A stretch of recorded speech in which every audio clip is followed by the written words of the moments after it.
everybody to our Bay Area Housing Market Town Hall. Today is October 13th. And believe it or not, this is our 24th episode. So I'm very excited. And especially today, finally, I get to talk to Tyler Chester about syndication. He's somebody that I truly respect. He is not only because he's a CCIM as well, both of us are CCIMs, but also he's a real estate investor, he's an entrepreneur, he is a coach, and I've talked to him a couple of times, and I was just like so surprised by your professionalism and also how much you know. And I love the fact that you also do speaking and podcasts and just all kinds of stuff. So let's start talking about, what you can teach us about syndication. Thank you so much, Helen. I'm so excited to be with you. And again, I have to just highlight again how much of a gem you are, because the level of data that you just went through and made sense of for all of us is so impactful. And there's so many different things going on. So we have to be able to make sense of this information. It's not just information, but it's insight. And I think what you just provided to us was so powerful. So thank you so much for that. Thank you so much for having me. I'm excited to be here.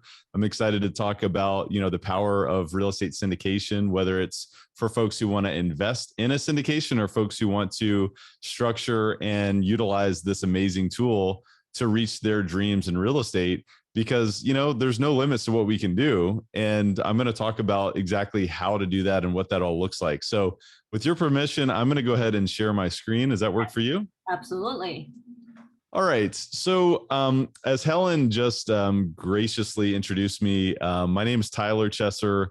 I am with a company called CF Capital. I'm also the host of a podcast called Elevate, which is all about mindset, mind expansion, and personal development for high-performing real estate investors. And I'm of the core belief that, to do anything big in real estate or to utilize this vehicle to really understand and operate and make effective decisions in a dynamic and changing economic landscape that we find ourselves in, it comes down to who we become and the next version of ourselves that we uncover. And it's all about expanding, and it's all about expanding your mind, expanding your perspective, expanding your network, expanding your skill set. And so that's what I'm really, really passionate about. But I'm also really passionate about real estate. I'm really passionate about this vehicle because it can give us so much, and it can allow us to live a life of freedom rather than one of, chasing. So, thinking about living the life in the rat race and so forth. And I previously came from that world. I was actually a corporate employee about 8 years ago. And I decided after a little bit of a struggle, kind of trying to climb that ladder, that I wanted to go a different way in my career. And so ultimately I became a real estate agent. I started selling properties. And as I started to grow in that, I expanded into commercial real estate and started to sell multifamily, office, retail, and some light industrial properties. And I found a real niche in multifamily real estate. And it was so funny because as I was growing that business, it was like kind of my early stage of being an entrepreneur. And when I learned about the power of not only cash flow, but upside and wealth creation, I started to learn about personal development and learning. And so I was reading all these books, and I came across this book, this purple book by this guy named Robert Kiyosaki. And if you've ever heard of it, it's called Rich Dad, Poor Dad. And I started looking at this and I started to say, well, wow, the wealthy look at money and they look at opportunities to create more wealth and more impact in different ways than perhaps my background did or the middle class did that I kind of grew up in. And so that opened up my world. But what I would like to do for the panel tonight and for the webinar tonight is to open up your world to new possibilities as well.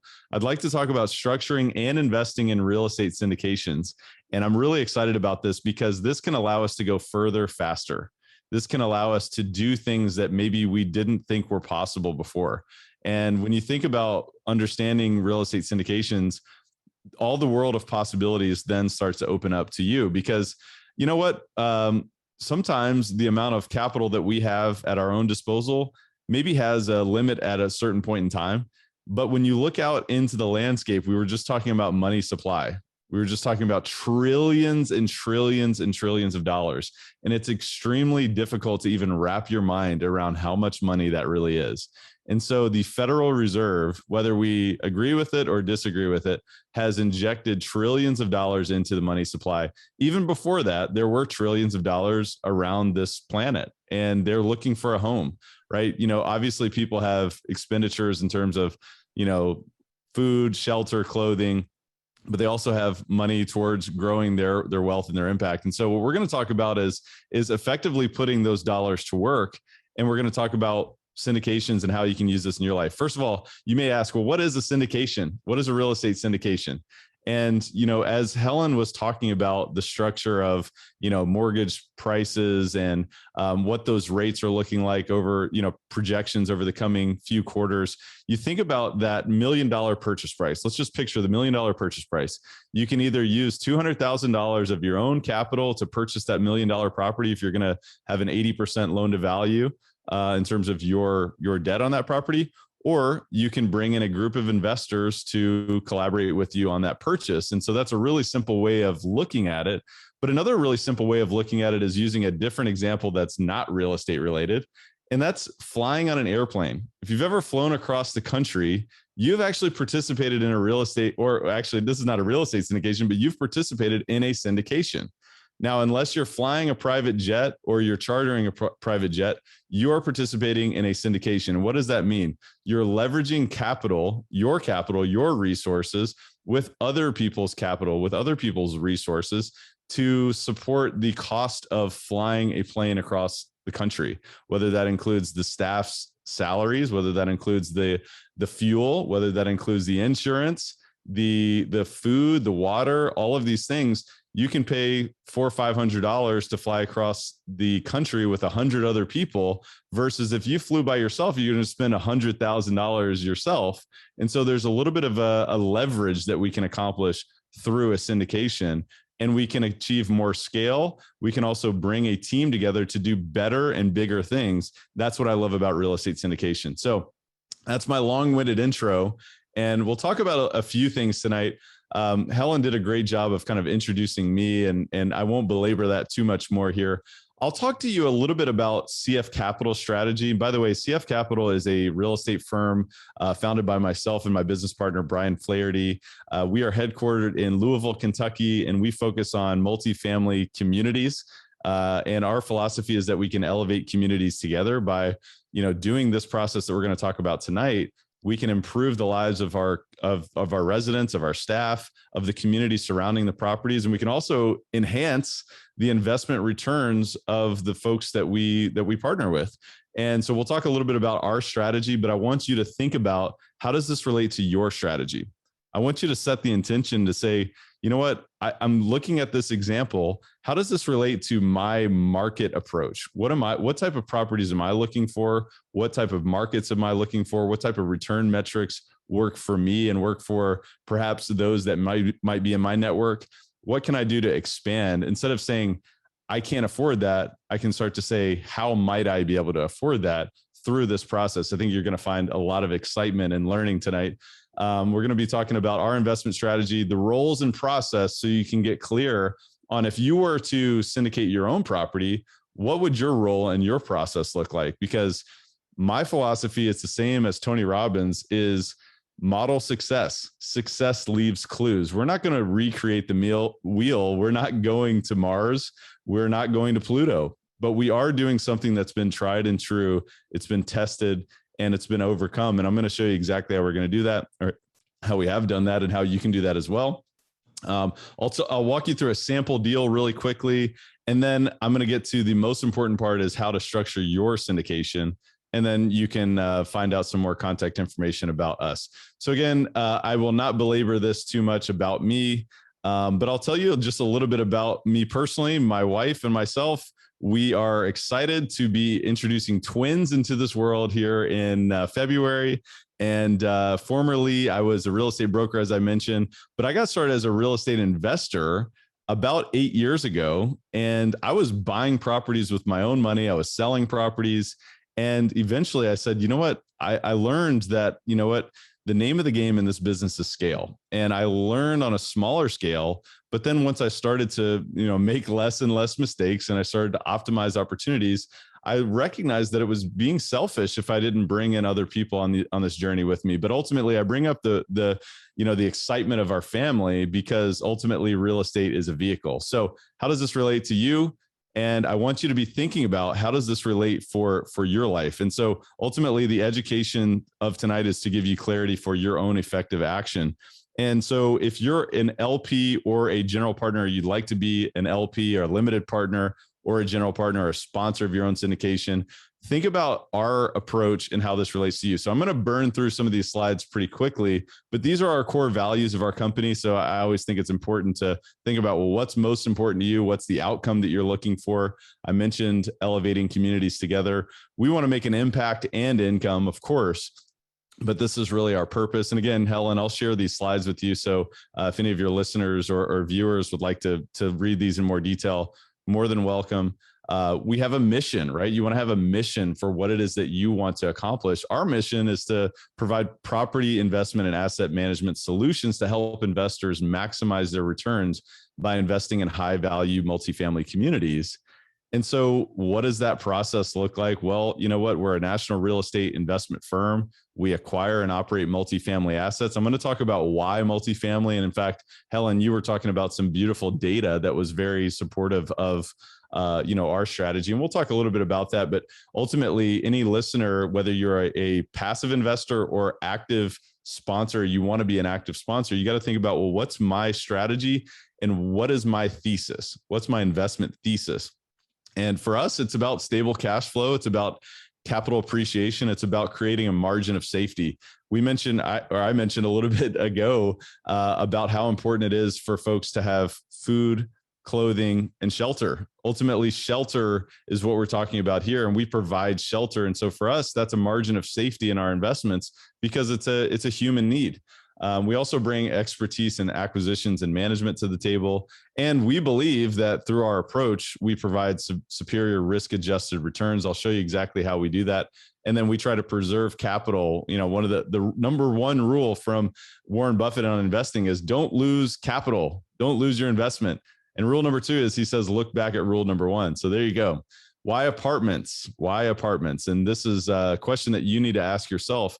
Why is your strategy relevant? Why is your strategy one that investors should be paying attention to? Because we're going to talk about how to raise capital and how to bring investors alongside your team or how to really vet sponsors and to say, well, what's their thesis and why are they making the decisions that they're making? So again, I'm going to go very quickly through this section. But this is a huge slide. There's a ton of words on it. I don't want you to get overwhelmed. But all I have to tell you is that we have a lot of reasons why apartments make sense for us, why apartments give us the risk-adjusted returns that we like. And again, just with limited time, I won't spend too much time on that, but it does relate to the level of leverage or the debt that we can acquire, the level of due diligence that we can perform on those assets. Both my partner and myself were previous multifamily brokers, so we're very connected in that space in our region and beyond. And that obviously helps. But ultimately, we have many reasons. And of course, it comes down to demographics. It comes down to migration. It comes down to economics. So we have to pay attention to economics. We have to pay attention to what's happening. Where are things going over the next 5 years, next 10 years, and so forth, because it's a long-term game. Real estate is a long-term business, and we have to be concretely aware of what are our thesis. And so, I look at real estate versus stocks and bonds. And of course, I could go on and on about this. I mean, I love real estate in a big way. And I can tell you that it's one of the greatest, if not the greatest investment vehicle on this planet. So I won't bore you with that because I think if you're here, you probably agree with me on that one. Again, I think apartments, and actually the data has shown that between 1987 and 2016, it has been the most dominant real estate asset class for investors. Of course, you're seeing that. I mean, you see that in a reflection of cap rates. We were just talking about that, Helen. That was a beautiful way of describing the demand and supply and demand. When supply, remains constant and demand increases, of course, prices increase, cap rates decrease, and those are things that we're seeing. But obviously the success of this asset class has been proven over COVID and, specifically. And so I think you're going to continue to see a lot of success in terms of return on investment as well as investor demand. But of course, tax efficiency is another very important one. If you're in California, you know this better than anybody. Tax efficiency and tax strategy is highly important. And we've got to be focused on what can we do to be efficient with our overall personal financial strategy and optimize our own tax efficiency. And of course, apartments, real estate can offer very, very, beautiful benefits from a tax perspective. I won't bore you with those details, but I'm more than happy to talk about those on a one-to-one basis, or if anyone has any questions in the Q&A. Just briefly here again, home ownership rate has significantly dropped. And you're seeing that from a renters by necessity. You're also seeing that in a renters by choice. A lot of people are choosing to rent more than they were historically, and we see those trends continuing. The population continues to grow. Of course, our supply is not reaching our demand. I know that you talk about this, I'm sure, in a very, very big way on the housing market webinar series. And you think about, as our population continues to grow, if we're not meeting that demand, we have another supply and demand imbalance, which of course increases rents. It increases demand, it increases occupancy, it decreases vacancy, which then leads to higher levels of performance in terms of our multifamily investments. Again, these are just more stats, and I won't bore you with these because I've got some more important things to get to in terms of how we can structure these things, but I'm assuming that I'm impressing upon you how critical it is for us to understand this opportunity and how to capture this. Okay, so we're talking about vacancy rates that continue to fall as a result of all of these factors. Demand is not going away. I'm going to continue here. Let's talk about the nuts and the bolts here. What is the investment strategy and how does this work for our company? And how can this apply for you, whether you're a limited partner, whether you're a general partner or anything else, right? So here's what we do. We identify multifamily housing communities to purchase, and we analyze their outlook by using our technical skills and knowledge. So what does that mean? We evaluate a lot of deals. We say no to most deals, and we say yes every so often. And so how do we do that? And then what do we do thereafter? We're going to talk a little bit about that. This is a very important chart. And in fact, this is really an illustration of our entire business. And this is something that you can apply to your own real estate investing, whether, again, you're a limited partner or you want to be a sponsor, or if you're an active investor who's maybe putting together smaller LLCs, which, if everyone's active, that's not a syndication. But if you're bringing in passive investors, people who are not decision makers, and you are the sole decision maker, you or your team are the sole decision makers, that's when you're talking about a real estate syndication. And so the center of the world for us is making the best decisions. It's based on cash flow. And the way that we accomplish and get ourselves in position to syndicate or raise private capital for a deal is, first of all, we've got to understand the market that we find ourselves in. That's why it's so important. And that's why I wanted to give Helen such a great shout out, because everyone who's here tonight is learning the changing dynamics, the continual evolving dynamics of the economic cycle where we're at, so that you can make effective decisions. So I want to give everyone a huge shout out. And as we do that, as we continue to do that parallel to everything else we do, we foster best-in-class relationships. This is another example of building best-in-class relationships. We've got to foster relationships with the best and the most active brokers in the markets that we target. We've got to foster the best relationships with the best attorneys in the markets that we target. And the same that goes with accountants, property managers, appraisers, surveyors, economic drivers, with whether it's political within those cities or otherwise. There's so many different relationships that we rely on to be successful in our team, and relationships are the center of our world. And we're always asking who can help us do this, and who can we bring into this process, rather than how can we do this all ourselves. That is a big change for anyone listening. So I just want to impress upon you that that's a critical part of our process. What we're going to be talking about here shortly, actually, let me go back here, is really this part. Acquisition. We're going to be talking about how to syndicate, how to actually make these acquisitions for deals that you may not be able to purchase just yourself if you did not syndicate that. And what we do thereafter is really where the real fun starts, the real work starts, is repositioning. It's executing on our business plan. We may find a property that is underperforming, whether it's physically, operationally, or otherwise. And we can go in there and we can say, you know what, let's rebrand this property. Let's put new property management on site.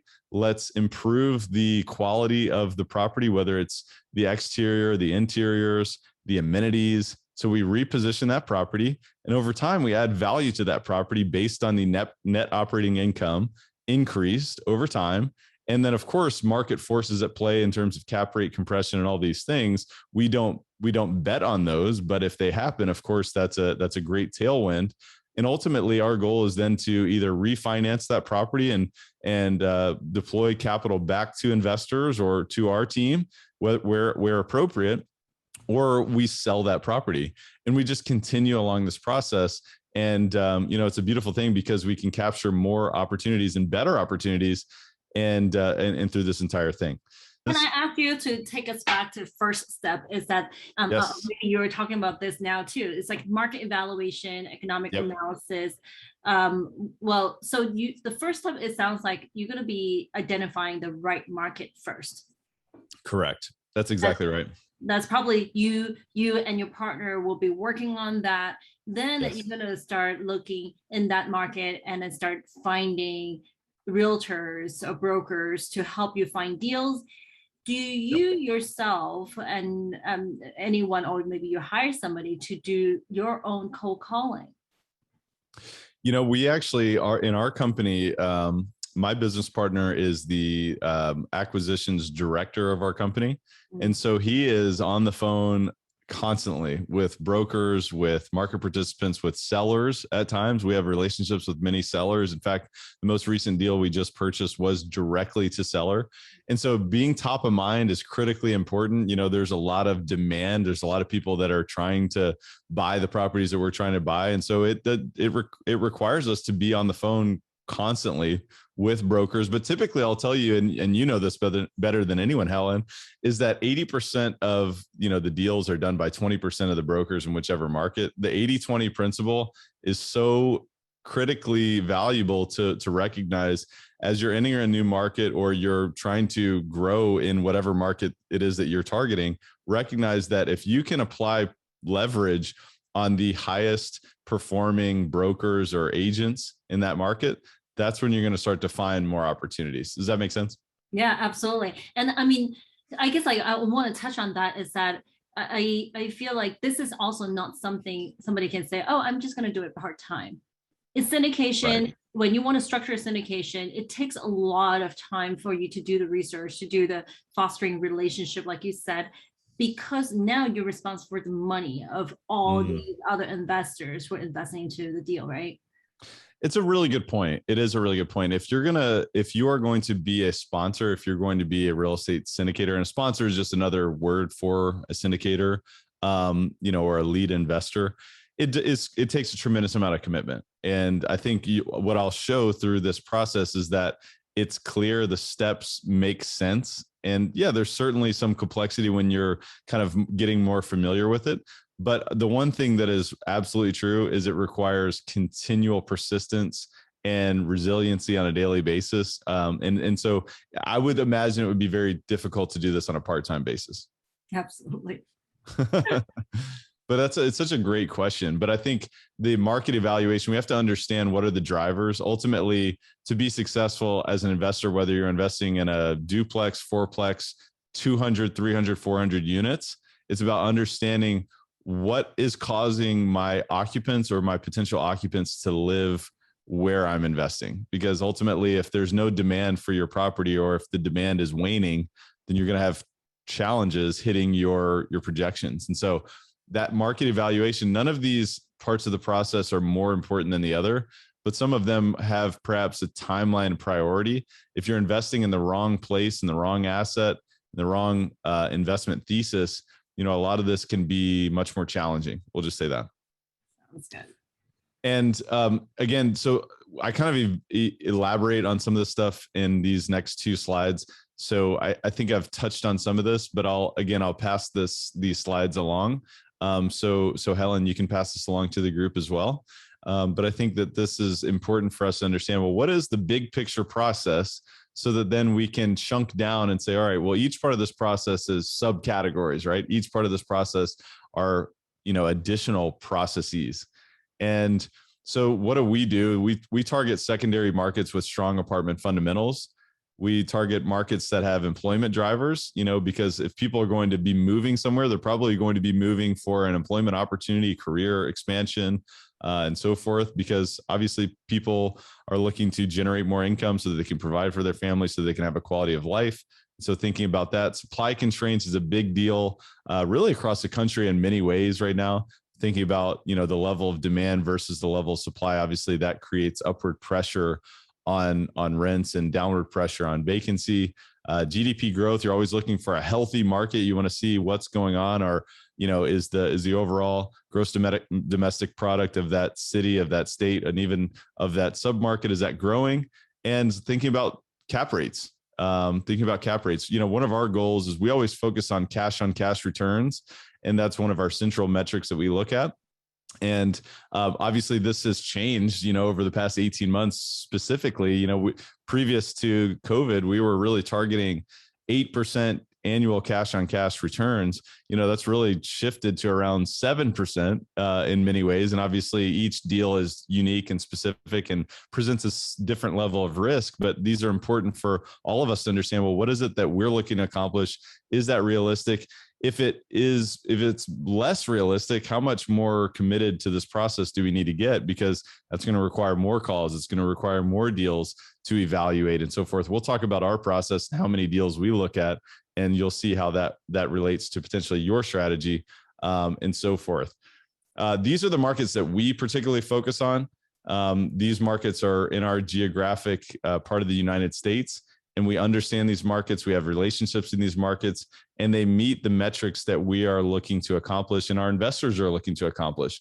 And we've developed an investor community of folks all across the United States, in fact, internationally as well, of people who believe in our process, they believe in our team, and they believe in our ability to execute. And so, of course, a shameless plug would be if anybody wants to learn more about collaborating with our team or investing with our team, all you have to do is just visit cfcapllc.com, and you can sign up to get to know our team. I'll talk about the different types of qualifications that is required to invest in these type of opportunities, whether it's with our team or whether you're building your own investor community here shortly. I think that's critically important. For us, we look at 100 deals before we evaluate 30, and then we make 10 offers. Ultimately, typically we close about one of those deals. I will tell you that our process has increased. I would say it's probably more likely about 125 to 150 deals before we evaluate 30 or 40, to then making 10 offers to closing one. And so it's basically less than 1% of the conversion rate. That's exactly right. It's exactly right. That's why this is not a part-time work. Well, and that's why it's so the reason why syndication is such a beautiful thing is because this is a hugely involved process, right? I mean, we have a team of analysts who work with us, and you and I, we're both trained CCIM, so we could do this. But I'm telling you, this many, it's a lot, and you have to go deep. You have to dig in deep. You have to call other competing properties and all these things, and you have to analyze the market data and understand the nuances of each deal. And most of those, 70%, we don't even take to the next level, right? 70% we don't go that deep on, but then we start to go deep on 30%. And then 10% overall are those that we actually are actively pursuing in terms of acquisition. The beautiful thing about syndication is you can either do this, and here's the process, or you can invest alongside a team who does this, who has this type of process. So that's the beautiful opportunity about this. And you can do it in a passive way, and you can still do what you're great at. So it's just a beautiful thing. So underwriting is critically important. Making offers, right? You got to be out there, and especially in multifamily. I mean, this is a fast business. It can be fast, especially in the 100+ unit range. There's a lot of activity, but there's also a lot of competitors. And so you've got to be willing to put out offers. We call them letters of intent. in this business. And upon receiving an accepted letter of intent, at that point, then we go out there and we syndicate the deal and we close on that property and execute on that acquisition. And I want to mention one thing is that Sure. that ratio is almost similar to what we help each client when we look at deals, but obviously much smaller because it's for individual client. And then let's say we look at 10 deals, we do analysis on we don't do analysis on all of them. We select a few to do analysis on, and then maybe we get one to close on. So that's why with such tight inventory on top of that, it makes it really difficult for clients. It's like, oh, how come we don't see much going on because of that reason? It's like you have to screen through so many before you can say like, oh, this one's worth looking at. Yeah. And that's why, like, you got to have a pipeline and you got to have many deals to evaluate. And as you do that, you also gain more real-time insights on the market as well. So it's a valuable process in many ways because you can refine and you can also be extremely, educated. Each and every deal, whether it works out or not, you gain a new piece of the process and you gain a new point of your experience that you can lean on to be a better investor. And that's the calling card, is to continue to improve.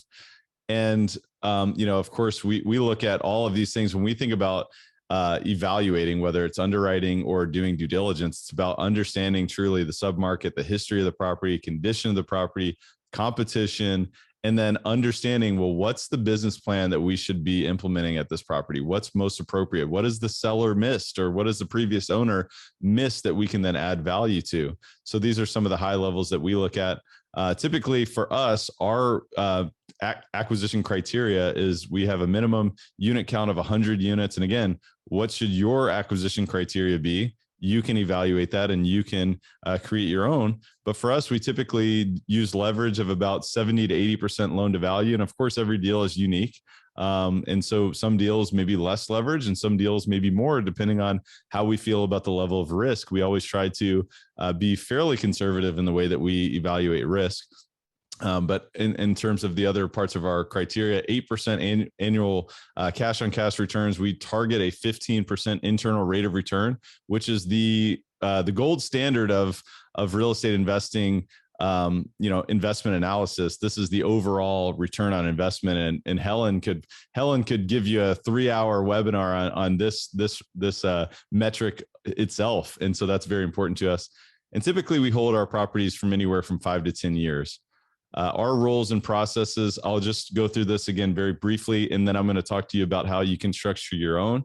Our roles, our investors provide the equity for the project. In addition to our team typically invests 10% of the equity of each project. And then we raise the additional 90% of the equity from other investors, people who are accredited or sophisticated investors. And we'll talk about the definitions of those here shortly. And then we also will provide the guarantee for the debt on the property. So we'll sign on the debt so that we can obtain an additional mortgage on the property. And again, that's where we're talking about the 70 to 80%. And then again, our team, we do a lot. We find the deals, we underwrite the deals, we make and negotiate offers. Of course, we develop the relationships with the entire, best in class team. We coordinate due diligence, we source the financing, we coordinate the legal process, perform the due diligence, we hire and oversee the property management company. We are not property managers. We don't own the property management company, but we hire and we manage the manager, so to speak. We are the asset managers. We're ultimately responsible for everything that happens at the property. So it's an ongoing process for us to ensure that our business plan is being implemented effectively with the staff and with the oversight of the staff.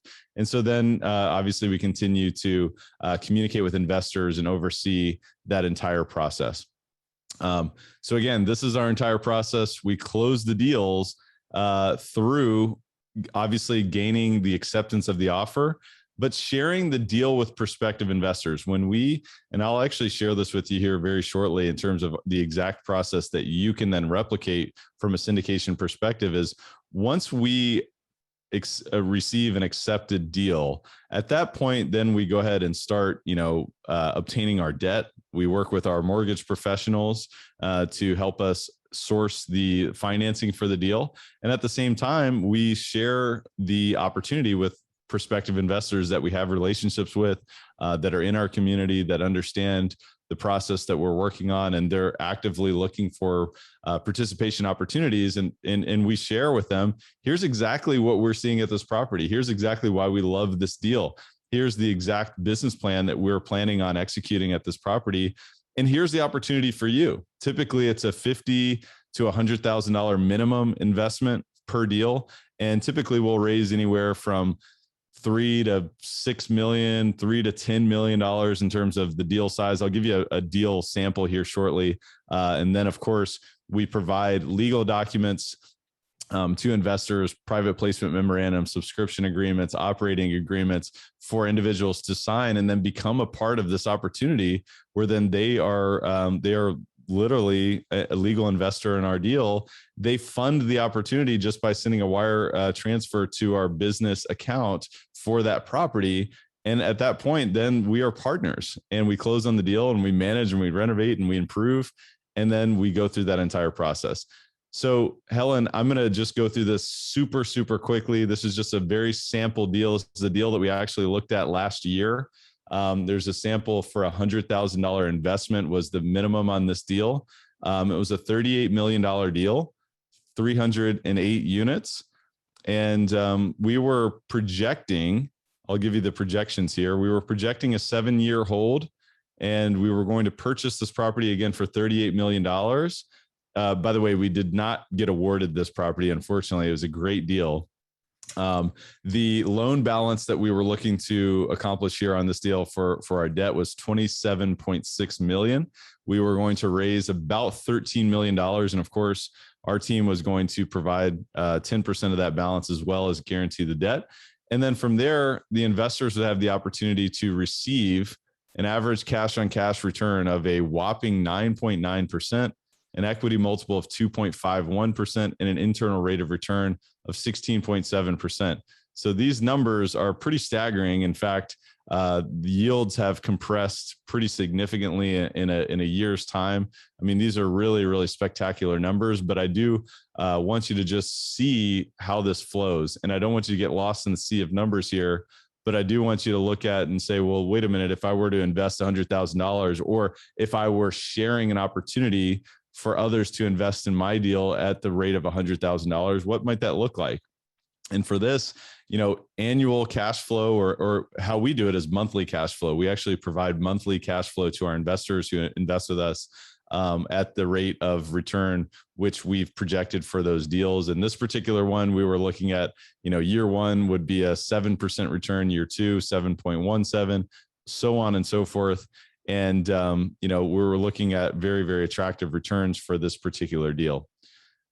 So anyway, this is, that's just really a quick pro forma. This is actually the property itself. And obviously, if you're an investor, you have to understand, well, are our assumptions correct? Are our assumptions accurate? Are they inaccurate? And that relates to economic analysis, but it also relates to the particulars of this asset. What is unique about this property? And are we making the appropriate assumptions? So whether you're a limited partner, your potential limited partner, or a potential sponsor of your own syndication, of course, this is critical. I want to ask a couple questions. Is that as a syndicator, you're putting this deal? Oh, actually, go back. Why did you guys lose this one? You didn't win it. We got outbid. This was a really nice deal. We actually got outbid by I think it was an insurance company. Yeah, an insurance company outbid us on this. They had a lower cost of capital because we were looking to provide higher rate of return, and they were comfortable with a lower rate of return. Got it. So now when you brought up a good point is that when you are a passive investor who wants to invest in you for this deal, they have to do their own evaluation. Obviously, you're going to be providing quite a bit of analysis for them, for them to look at. But what kind of homework do you think that they should be doing before they invest into a syndication? It's all about education. It's a continued education. So I think listening to podcasts, going to town halls like this, educating yourself consistently, reading books, but also understanding what's going on in the economy from a global perspective, what's happening in your region. And, real estate is hyper local. So what's happening on the ground and the submarket is really important. You got to understand, well, what does income look like? Is income rising, or is it flat, or is it falling? What does population look like? Is that rising? Is it flat? Is it falling? What is employment? All of these factors, because employment, population, and all these things, they directly relate to success in multifamily real estate. Now, if you're syndicating different types of real estate, obviously you're going to be paying attention to different factors and different things in the economy or different things in the submarket. But ultimately, everything's interrelated. So I think those are critically important. I think it's also important to surround yourself with other experienced investors and ask questions. Sometimes like one of my biggest mistakes early on in my investing career was I didn't ask enough questions, and I made really bad mistakes because I didn't want anyone to know that I didn't know anything. And so I made costly mistakes. So I think surrounding yourself with people, connecting to a community like this and asking questions is important. Reading books, of course, but going out there ultimately and trying. And you know what? You're going to have some failures. You're going to have some mistakes. That's okay. Look at it all as a learning opportunity, but obviously, learn as appropriate for your stage of the process. Those are just a few examples. I mean, some of the things that I've done in my career are also hire a coach. I hired a coach from early on. It's like, can you help me? And I also went out and I got my CCIM designation like you did, Helen. It's like, I want to know, I want to be an expert here. I want to understand all of the different nuances. Numbers. Yeah. I look at this chart, I'm like, oh, I love that because I totally understand what's going on here. But I think it also is really important as a syndicator like yourself to, I don't want to say convince an investor to invest into your project, but at the same time, for you to raise money, you need to build your presentation, right? Like how to build a presentation about like, why are you picking this area? Well, how do you see the trend in this area? So I've seen your presentation, and that was very, very in-depth analysis in there. So when I looked at it, I felt very comfortable. I know that you have done a lot of homework on this. Yeah, it's important. And I think in the spirit of long-term relationships with your investors, if you're going to do these type of deals, you obviously want to be thorough in terms of communication to potential investors, but you also want to be thorough because you know what? It's not just your capital at risk. It's your capital and others with you. And so there is a higher level of responsibility that you have in this business. And so it's very important for us to get highly educated. So if you're a newer investor, this is not the game for you. If you have several years under your belt and you've made some mistakes, you've had some challenging times, then it's okay to start thinking about this. But if you just got into real estate and you're just learning about multifamily properties, I don't think that this is the right time for you. I don't think that you should be scared about trying yourself and stepping up to the plate, but you need to learn and you need to make your own mistakes before you go out there and start trying to learn on the job with other people's monlet. So that's a critical point. Yeah. I think some people thinking that, investing into syndication is kind of like investing in stock market, just invest and forget and then let other people handle it. You have to find a syndicator who you can trust. Yeah. So before you invest. So not only you need to do some research about the project, the area, the market location, but also who are the syndicators that are putting this deal together. Yes. And it's a great opportunity for people to learn to be passive investors, because if you find someone that you trust and that you can rely on, you will actually learn a lot. If you pay attention to the reports, if you pay attention to the communication, if you pay attention to the thought process of the investment. So there's a lot to learn from a passive perspective. But you should be careful, and it needs to be someone that you trust. Thank you so much for watching our YouTube channel. And don't forget to subscribe to our channel, like our videos, make some comments, because we're going to keep you posted on the most updated real estate news, housing market data, and also real estate tips and advice from all over the real estate industry. And so, Helen, I'd love to wrap this all up and put this all together. This slide may look similar to some of your viewers here, but I'd like to put together this entire process of a real estate syndication. When you've identified your investment thesis, right? Your investment thesis may be different than mine. It may be different than CF Capital's, may be different than your best friend in real estate. You can now begin the process of a real estate syndication. So this comes down to getting clear on the asset class. Is it multifamily? Is it retail? Is it office? Is it a Hollywood movie? I mean, at the end of the day, syndication doesn't just have to relate to real estate, but there's many different things that we can do in business as it relates to syndication. But I do digress.